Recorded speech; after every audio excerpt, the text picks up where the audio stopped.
ansiedade. Eu queria primeiro diferenciar ansiedade de expectativa, ok? Expectativa é uma expectação, tá, natural, relativo a todo aquele contexto em que você se depara com algo importante, de relevância, e que pode trazer alguma mudança consistente para o panorama de vida. O simples fato, às vezes, de se lidar com o desconhecido, com um caminho novo, justamente por não depreendermos de todas as variáveis que estão em jogo, isso pode desencadear uma expectativa. A expectativa, ela é caracterizada por um certo nível de tensão, ok? Ela gera um certo nível de tensão, porque mediante a proximidade de um dado evento, é natural, ok? Naquilo em que a gente visualiza a importância e as possíveis implicações daquele evento, que a gente então seja acometido por uma expectativa, ok? Mas até esse ponto aí, nós não estamos falando de nada patológico, ok? Nós estamos falando de um processo natural e que tem a ver com o funcionamento natural das nossas engrenagens psíquicas e emocionais.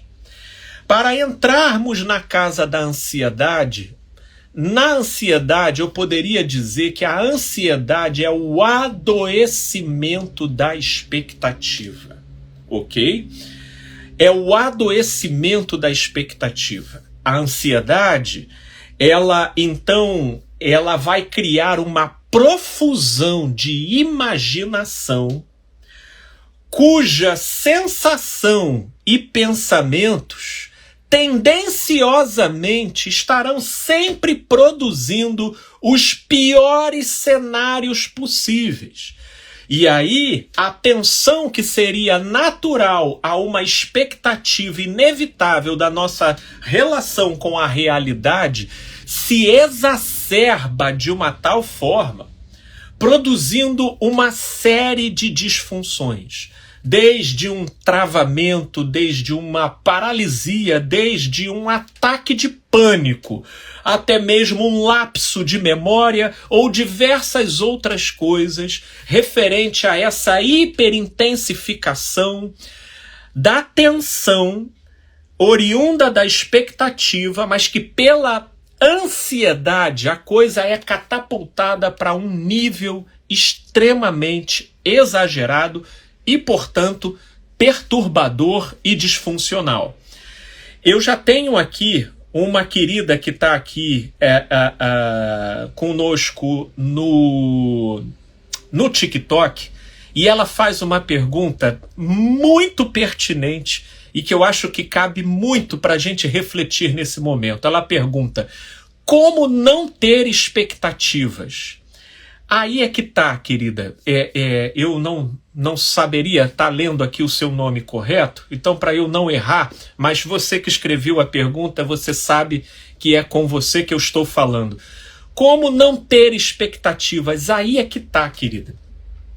Jamais abrace a ideia, tá?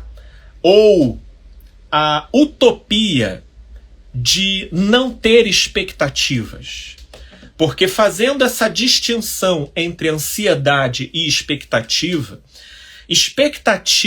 tá? Ele é o panorama de tensão natural do nosso funcionamento psicológico. Por que eu estou dizendo isso? Porque um dos perigos, tá?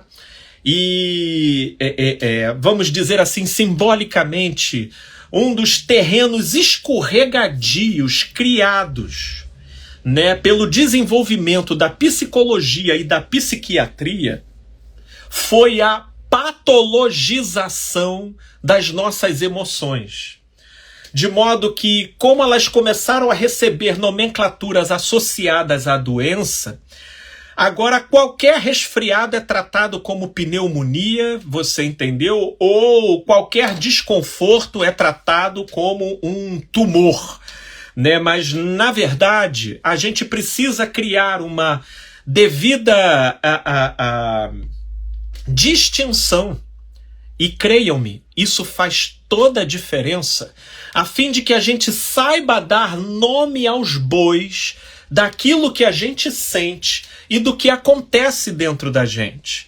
Porque uma das razões, tanto da ansiedade quanto da depressão e outros transtornos psicológicos se avolumarem dentro da gente, é porque a gente, não sabendo lidar, a gente começa a apelidar aquilo de uma coisa pior do que aquilo representa, e nesse tipo de terrorismo psicológico a gente acaba tentando apagar uma fogueira com gasolina. E aí a emenda fica pior do que o soneto, ok?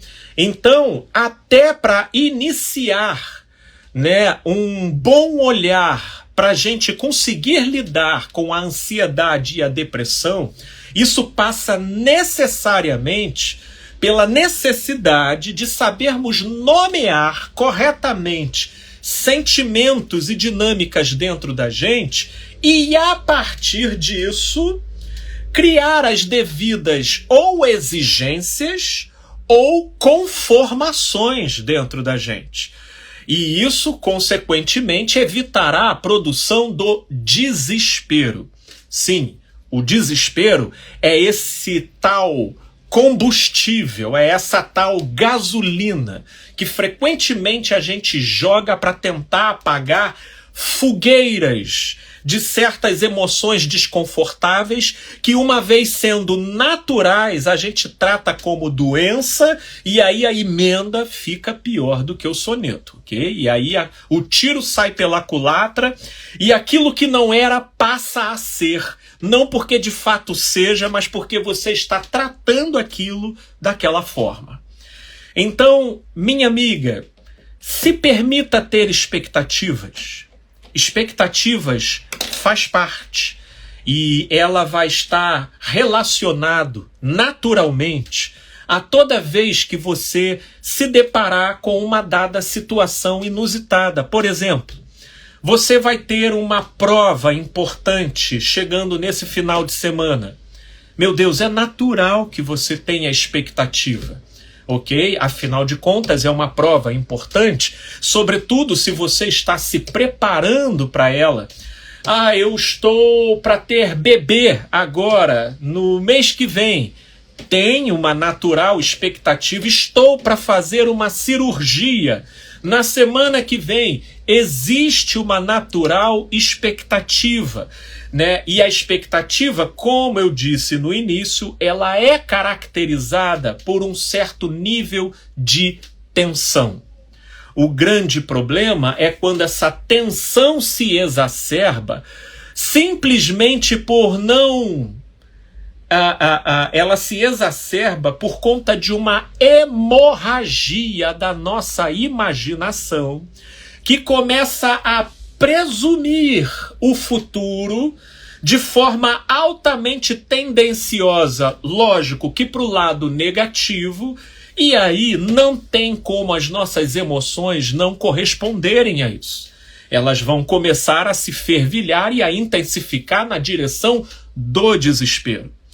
Nessa casa aqui, eu posso até contar um exemplo pessoal.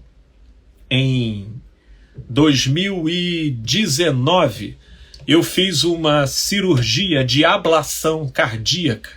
Eu estava com uma arritmia cujos sintomas estavam se tornando cada vez mais periódicos e num curto intervalo de tempo, e a cardiologista achou por bem a gente fazer essa cirurgia, embora no coração ela é uma cirurgia simples e pouco invasiva, mas por se tratar do coração, é óbvio que isso afeta o nosso imaginário, afeta as nossas emoções, né?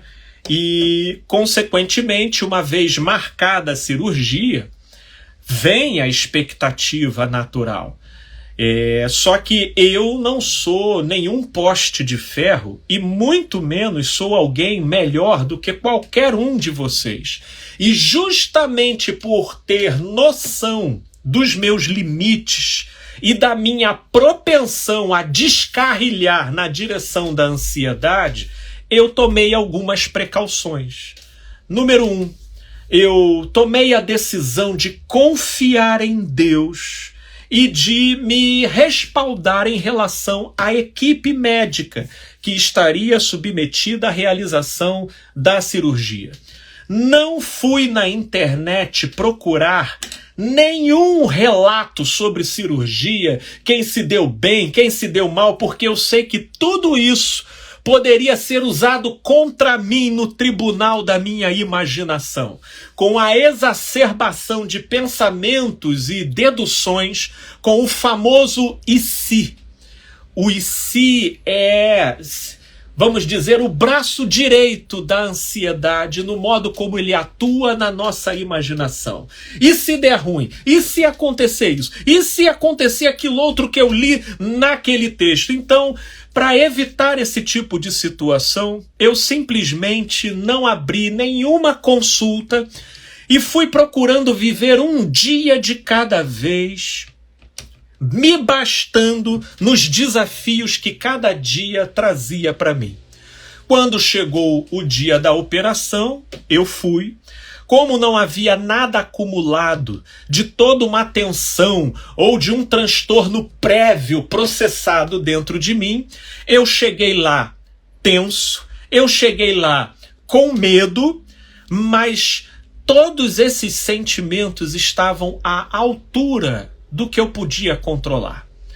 E isso, inclusive, me possibilitou, apesar desses sentimentos, uma leveza, que eu fiquei naturalmente conversando lá no quarto com a minha esposa e com as enfermeiras que entravam, de modo que uma delas me perguntou: Felipe, você não está com medo, não?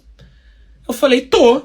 Ela: mas não parece. Eu falei assim: é porque o medo está aqui, ele só não está me controlando. Entende? Porque, queridos e queridas, não tem como você pressupor que o medo não te visite ou que um certo nível de tensão não esteja presente. E eu aqui conversando com vocês, nem de longe quero produzir a expectativa de criar um caminho onde você, nessa vida aqui, vai atingir o nirvana e mesmo com a melhor espiritualidade, na hora do risco que você vai sentir vai ser prazer e não tensão. Não, eu não estou aqui vendendo uma proposta para a esquizofrenia. Nós estamos aqui propondo um caminho real, palpável, o menos utópico possível, de modo que possamos lidar de maneira madura com os nossos sentimentos, aprendendo a discernir a linha fronteiriça entre o que seja natural e o patológico.